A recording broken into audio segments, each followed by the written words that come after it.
மகாபாரதம் காவியம் பகுதி 87 முந்தைய தொடர்ச்சி. அர்ஜுனா, மனதை திடமாக்கிக்கொள். என் அன்பு மருமகன், என் தங்கை சுபத்திரையின் புதல்வன் அபிமன்யு வீர சொர்க்கம் அடைந்தான் என்று நான் தழுக்க கிருஷ்ண பகவான் சொன்னதும் அர்ஜுனன் அடைந்த துன்பத்திற்கு அளவே இல்லை. அவனது அழுக்குரலும் புலம்பலும் கல் நெஞ்சத்தாரையும் கரைத்தது. மகனே, போய்விட்டாயா? தன் பேரனான உன்னோடு விளையாடி மகிழ உன் தாத்தா இந்திரன் அர்ஜுனனின் தந்தை அல்லவா? பாட்டி இந்திராணியும் ஆசை கொண்டு தேவலோகத்துக்கு இவ்வளவு விரைவில் உன்னை வரவழைத்து கொண்டார்களோ?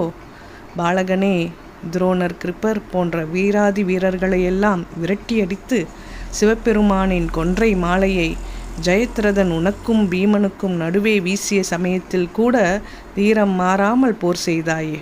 வலது கையை இழந்தாலும் நம்பிக்கையை இழக்காமல் உன் ஆற்றலை காட்டினாயே. உனக்கா இந்த கதி? ஐயா அபிமன்யு, நீ இல்லாத இந்த யுத்த களத்தில் பாண்டவர்களுக்கு ஏது இனி வெற்றி? இல்லை, உன் தாய் சுபத்திரைக்கு என்னால் பதில் சொல்ல இயலாது. மகனை காக்க தவறிய தந்தை பூமியில் வாழ்ந்து பயன் என்ன? நகுலா, வா, இங்கே அக்னி மூட்டு, நான் அக்னியில் புகுந்து இறப்பேன் என்றதும் அண்ணன் சொல்லை தட்ட முடியாத நகுலன் வேறு வழியின்றி தீ மூட்டினான். இந்த நேரத்தில் வியாசமுனிவர் அங்கே தோன்றினார். அர்ஜுனா, இதென்ன முடிவு? சான்றோர்கள் தங்கள் உறவுகளை பற்றி நினைத்து கூட பார்ப்பதில்லை. தாய், தந்தை, பிள்ளை, மாமன், மைத்துனர் ஆகிய எந்த உறவாயினும் மாயசக்தியின் தோற்றமே. நம்மை இந்த உலக வாழ்வில் கட்டி போட்டிருக்கும் கயிறுகளே இவை. இவ்வுலக வாழ்வை விரைவில் விடுத்து இறைவனடியே நாட வேண்டும். மேலும் உயிர்கள் மீண்டும் மீண்டும் பிறக்கின்றன. மறைந்த உயிர்கள் வேறொரு தாயிடம் பால் குடித்து கொண்டிருக்கும். மரணம் வாழ்க்கையின் யதார்த்தம். அது வயதையோ அனுபவத்தையோ தீரத்தையோ வீரத்தையோ செல்வத்தையோ பார்ப்பதில்லை. மரணத்தின் கரங்களில் சிக்காதவர் யாருமில்லை என்று உணர்ந்த நீயா இப்படி பேசுகிறாய்? பரந்தாமனிடம் கீதை கேட்டவனே, இன்னுமா உனக்கு வாழ்வை பற்றி புரியவில்லை என்று ஆறுதல் சொன்னார். இவ்வளவு தூரம் வியாசப்பெருமானே சொல்லியும் கூட அர்ஜுனனால் புத்திர சோகத்தை அடக்க முடியவில்லை. பாவம் மனிதர்கள். குடும்பம் என்னும் பந்தத்தை மட்டும் ஒதுக்க அவர்களால் ஏனோ முடியவில்லை. அர்ஜுனன் வியாசரின் அறிவுரையாலும் சமாதானமாகாமல் தீயில் இறங்க சென்ற வேளையில் இந்திரனை மீண்டும் அழைத்தார் கண்ணபிரான். இந்திரன் முன்பு போலவே அந்தனர் வடிவம் எடுத்து வந்து, அர்ஜுனா, நில்.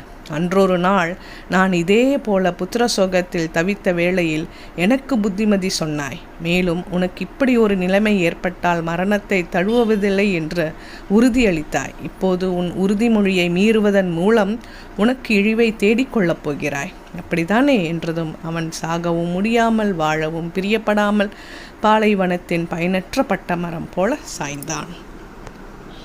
கிருஷ்ணர் அவனுக்கு பன்னீர் தெளித்து மயக்கம் தெளிவித்தார். பின்னர் அர்ஜுனன் கோபம் பொங்க போர்க்களத்தில் சபதம் செய்தான். நாளை பகல் பொழுதுக்குள் நான் என் மகனை கொன்ற ஜெயத்ரதனை கொல்வேன்.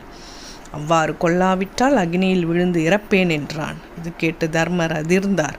கிருஷ்ணா, ஜெயத்ரதனுக்கு கௌரவப்படை நாளை தகுந்த பாதுகாப்பு அளிக்கும். அதை மீறி அர்ஜுனன் அவனை அழிக்க முடியாமல் போனால் அவன் நிச்சயம் இறப்பான். அவன் இறந்த பின் மற்ற சகோதரர்களான நாங்களும் உயிர் வாழ மாட்டோம். நீதான் எங்களுக்கு கருணை காட்ட வேண்டும் என்றதும், மைத்துனரே, கலங்க வேண்டாம். ஜெயத்ரதனை அர்ஜுனன் அழிப்பது நிச்சயம் என சொல்லிவிட்டு அர்ஜுனனை அழைத்தார். அர்ஜுனா, நாம் அவசரமாக சிவலோகம் செல்ல வேண்டும். சிவபெருமானிடம் சில ஆயுதங்களை கேட்டு பெற வேண்டும் என்றார். கைலாயம் செல்ல கருட பகவானை அழைத்தார் கிருஷ்ணர். கருடன் அவரையும் அர்ஜுனனையும் ஏற்றிக்கொண்டு கனநேரத்தில் கைலாயத்தை அடைந்தான். சிவதரிசனம் கண்ட அர்ஜுனன் மகிழ்ந்தான். பலமுறை அவரை சேவித்தான். நான் தினமும் அர்ச்சனை செய்யும் மலர்கள் சிவனின் பாதத்தில் குவிந்து கிடப்பதைக் கண்டு ஆனந்தமடைந்தான். கிருஷ்ணர் சிவனிடம் அர்ஜுனன் போரில் ஜெயிப்பதற்குரிய ஆயுதங்களை தந்தருள வேண்டும் என வேண்டினார். சிவபெருமான் அர்ஜுனனிடம் ஒரு பொய்கையை காட்டி அதில் மூழ்க சொன்னார். அர்ஜுனன் அதில் மூழ்கியதும் ஒரு முனிவர் அதனுள்ளிருந்து வெளிப்பட்டார். அவரது கையில் ஒரு வில்லும் அம்புகளும் இருந்தன. அவை திரிபுரங்களை சிவபெருமான் அழித்தபோது பயன்படுத்தப்பட்டவை. அதை பயன்படுத்தும் விதம் குறித்து அந்த முனிவர் அர்ஜுனனுக்கு கற்றுக் கொடுத்ததுடன் சில மந்திரங்களையும் உபதேசித்து மறைந்தார்.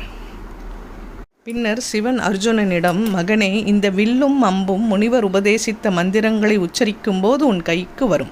இதை கொண்டு நீ யாரை வேண்டுமானாலும் வெற்றி கொள்ளலாம் என்றார். பின்னர் இருவரும் சிவனிடம் இடைபெற்று திரும்பினர். இந்த இடைவேளையில் பீமனின் மகன் கடோத்கஜனை தர்மர் அழைத்தார்.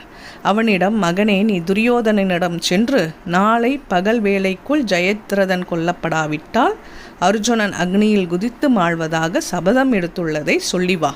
மேலும் கிருஷ்ணரும் அர்ஜுனனும் சிவலோகம் சென்று அவனை கொல்வதற்குரிய ஆயுதங்களை பெற்று வர சென்றுள்ளதையும் அவனிடம் சொல் என்றார். தொடரும். சப்ஸ்கிரைப் செய்யாதவர்கள் சப்ஸ்கிரைப் செய்யவும், மற்றவர்களுக்கும் பகிரவும். நன்றி.